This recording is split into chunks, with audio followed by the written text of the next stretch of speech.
পোনপ্ৰথমে মই অন্তৰৰ পৰা কংগ্ৰেচুলেশ্যন জনাইছোঁ আমাৰ উইনাৰ টিম স্কাই টিমক আৰু স্কাই টিমৰ কেপ্টেইনক বিশেষকৈ বহুত ভাল লেবাৰ কৰি পেলাই নিজৰ টিমক মেনেজ কৰিব পাৰিছে আৰু জয়ৰ সোৱাদ লাভ কৰিবলৈ সক্ষম হৈছে।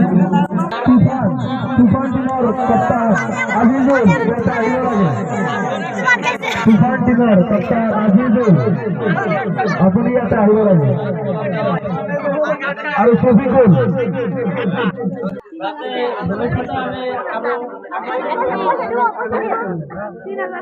धन्यवाद हजमत भाई, काफी महत्वपूर्ण वक्तव्य रखा है उसने, क्योंकि उसका आत्मविश्वास से उनको ये मैच जिताया है। আৰু তাৰে কিন্তু ৰানাৰ্ছ আপ টিম তেওঁলোকলৈ অভিবাদন থাকিল। গতিকে আমি 10 মিনিট পিছত আমাৰ প্ৰাইজ ডিষ্ট্ৰিবিউশ্যনৰ কাম প্ৰগ্ৰেম আমি আৰম্ভ কৰিম। গতিকে আমি 10 মিনিট সময় আপোনালোকৰ পৰা লৈ লৈছোঁ।